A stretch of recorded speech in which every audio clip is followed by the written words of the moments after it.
everyone. This is Rick Prokop at Piano Power Lessons. Thanks for joining me. Today we're going to be looking at the 15th song in the John Thompson Book 1, and it's called Stepping Stones. And the first thing you might notice is that both hands are written using the treble clef, and that's because the lowest note in the left hand is this B below middle C. And it was just easier for him to do this, for John Thompson to do this at this point. He didn't want to use ledger lines, in other words, to play this F and to illustrate it using the bass clef, he'd have to use what are called ledger lines, and it's unfamiliar to you at this point. So this is the route that he decided to take. And the other interesting new thing is the use of what's called chromaticism, where melodies go up in half steps and then down in half steps. And that's called a chromatic scale. You've heard something like that. And when you go up, when you write going up a chromatic scale, you use sharps. And then coming down a chromatic scale, you use flats. So as far as the form goes, we start with an A section, the first 4 bars.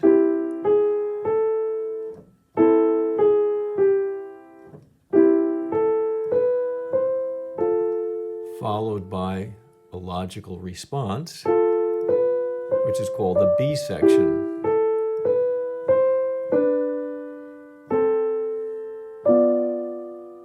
And then we go back to the A section.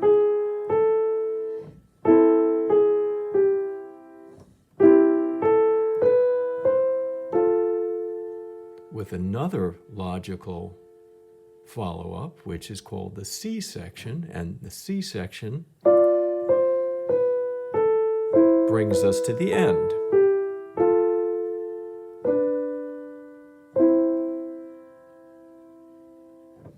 So aside from sounding really nice, the function of the second 4 bars is to bring you to a chord which will facilitate getting you back to the original A section. And then the purpose of the C section is different. It's a response to the A section once again, but now it brings us to the conclusion of the piece. And because each of the sections B and C have a different purpose, they require different harmonies. Let me explain. So we begin in C major, C, E, G, and that goes on for 3 bars and brings us to the 4 chord, F. Okay, once the 4 chord has been established, we continue on with the F. And then return to C major here. Here we have E, G, C. These are all passing tones, so we're back to C here. And I'm going to skip this measure right now, but what he has to do, he has to end, whoever wrote this, has to end these 4 bars with a G7th chord, which is the 5 chord of the following chord C, and that's how we get back to the A section from the B section. Now the chord that goes in this measure is interesting, and it would sound like this. We have F and C, and then a D7th, bringing us to a G7th. So normally, the 2 chord in the key of C is D minor, which equals D, F, A. But the composer implies that a different chord is going to be used here. And just to give you an idea, if I put a D minor against this, it just doesn't sound as good. Here's D minor. Doesn't sound that good. But if I put a D7th, which is D, F sharp, A, and C, suddenly it's great.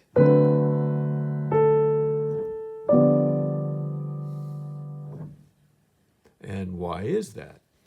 Well, first of all, it sounds great because this B is actually the 13th. So we have this. So it's a beautiful sounding note, right? On top of that D7th, we build upon that. We have 1, 3, 5, 7, 9, sharp 11, 13. Okay, and it sounds really good. And bringing us to the G. And the other thing about D7th is that it's a dominant 7th chord, just as G7th is a dominant 7th chord, and we know that dominant 7th chords pull very strongly down 5 notes. So a G7th will pull very strongly down to a C. And similarly, a D7th will pull down 5 to a G very strongly. And so what this becomes, this chord, we can call it an altered 2 chord. But the way it's functioning is it's actually the 5-7 chord of the 5-7 chord. Okay? All right, then we back at the A section, we have C, C, C, F. How do we finish out? Take that F chord, which is our 4 chord, return to the 1 chord, which is C. Sorry about that. So you have E, C, here's the G. So definitely C is implied. So we have F, then C. Now at this point, we can either put in an F chord, and then a G chord, a G7th chord, and then the 1 chord. But the F and the A of the F chord, take a look, F, A, C.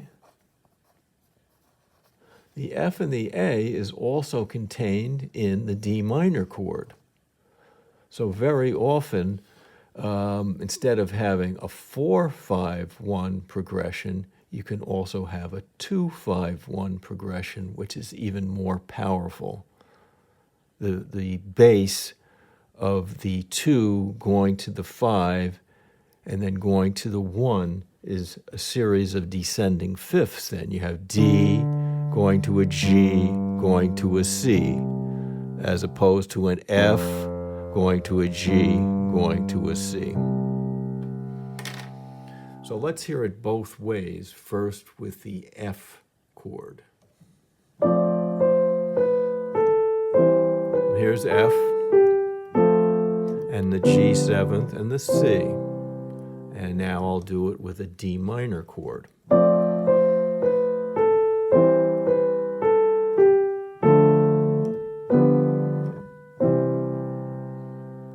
And I like that better, but either one works because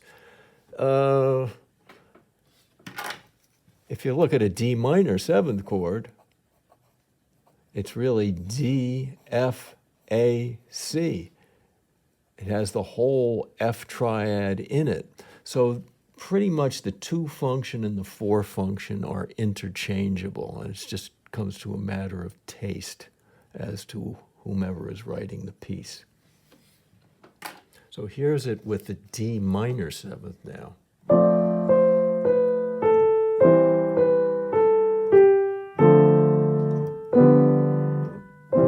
And that sounds really nice.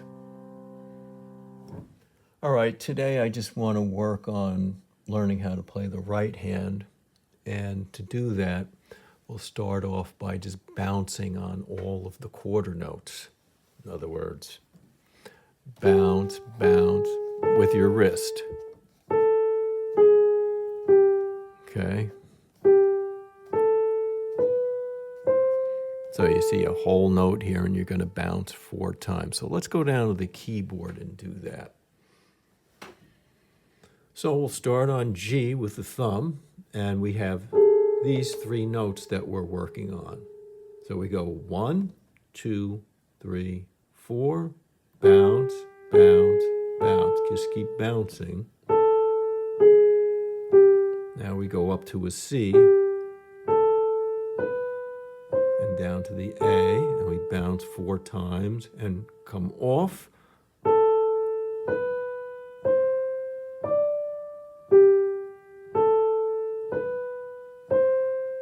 Two bounces, and 1, 2, 3, off, bounce.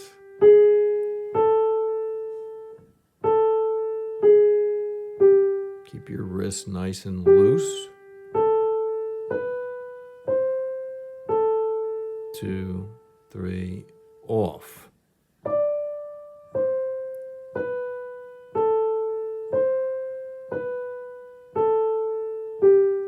Bounce twice, again, and then 1, 2, 3, off. And your wrist is just hanging there. Okay, fingers pointing down. And then see if you can do it with a metronome. I'm not going to go through the whole thing, but put it on 66 and just bounce along with the ticks.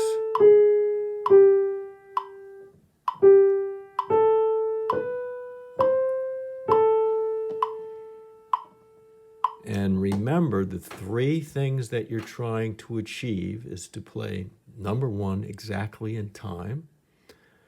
Number 2 is to get a really good sound on each note, a sound that's equal. So you don't want a weak sound and then a loud sound. You want all of the volume of all of these notes to be equal. And then the third thing is, when we put the hands together, are we playing the hands together? Are we synchronizing the hands whenever notes are vertically aligned?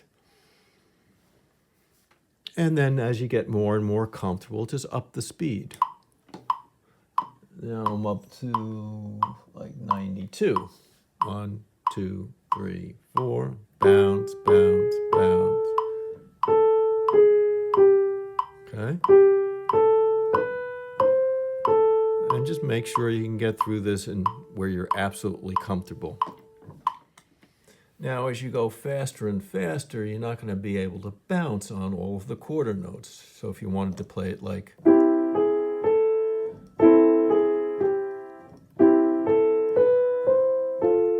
So what we have to do is group the notes together physically. And let me outline the physical groups for you, and then we'll go back down to the keyboard and try it out. So the first physical group is here, and for those of you who are unfamiliar with a physical group, and what that means is that whenever you see this marking, this is the low point for your wrist, and then you're playing a series of notes and your wrist gets higher and higher and higher, and this is the highest point. So we're going from low to high with the wrist. And I apologize for not moving the camera up. Here's what it looks like. This is your low point for the wrist and your high point. Okay, and our next group is here. And then we have a long group. So we drop on the thumb, it's the lowest point. And then we finish on our index finger on this A, and that is the highest point. And then we're going to group these 4, low to high. Now, with this next 3 bars, what you can do is make that all into one group. That's really nice if you do that. So we're going to do that. And in this case, we're going to start low and we're going to stay low and gradually, really gradually get higher and higher until we reach this D, and that'll be the highest point. All right, A section again.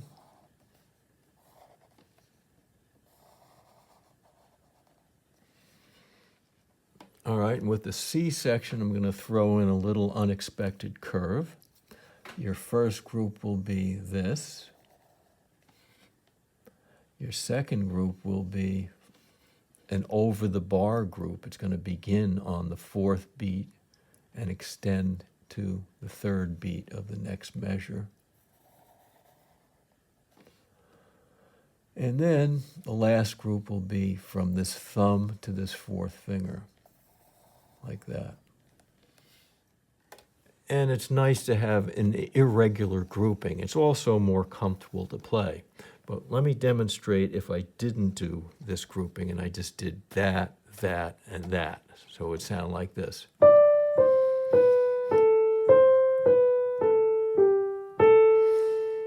Which is fine. But here's with the irregular grouping.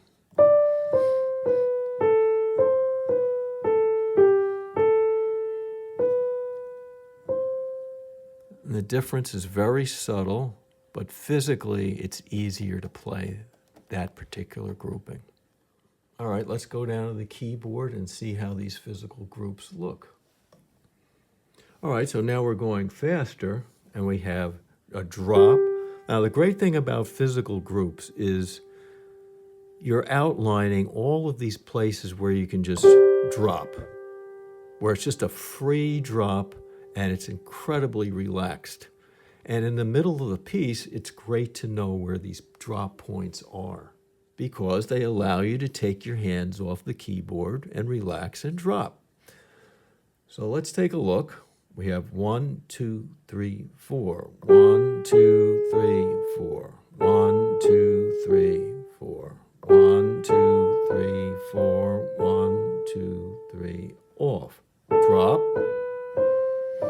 Drop, and now I stay low until that's the high point. See, now I get off, drop, drop again, drop again, finish high. Now watch this, I'm going to do it slowly. Drop, drop, drop.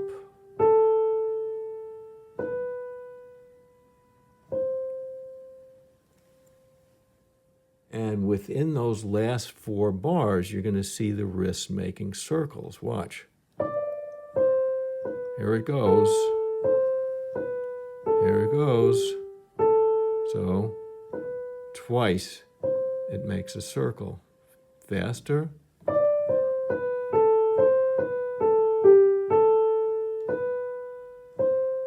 And let me get a better shot of the wrist while we're doing this.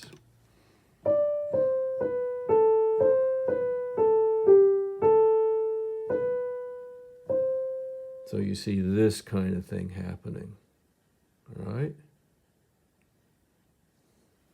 All right, the next thing you want to do is put the metronome on about 132 and then try it out. 1, 2, 3, 4. Down, up, down. There's the high point. And I stayed low throughout that whole thing, see? Drop, drop. Watch this now.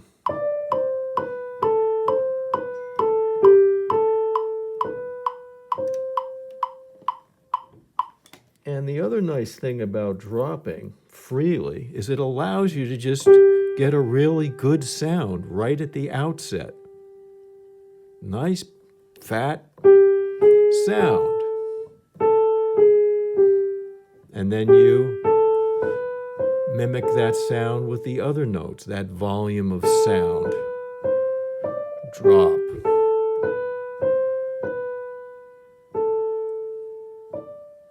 Okay. Now, one final word. Whenever you end on the thumb, like this, you're going to end vertically on it. And you're going to come way up with your wrist. And you can't see this, but this is perpendicular to the key. It's like the leg of a chair, and I'm just sitting there. See? And you see how the nail is pointing out this way? All right? And this is absolute comfort to just sit there like that after you've finished a little phrase or a little physical group.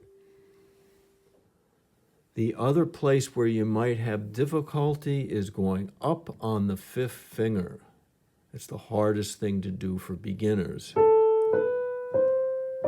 to finish vertically on that finger.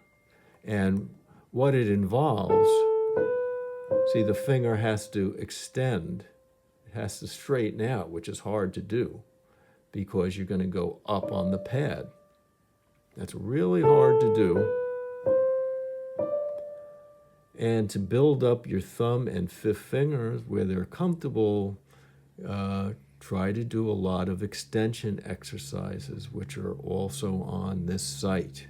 And you want to do a lot of this kind of thing, where the thumb is straightening out, say, and the fifth finger is straightening out and lifting while it's straight like that, okay? So that's it for today. We'll come back next time and we'll integrate the left hand into the mix, which is fairly easy because there's not a lot going on there. So thanks again for joining me, and I'll see you next time. Have a great day.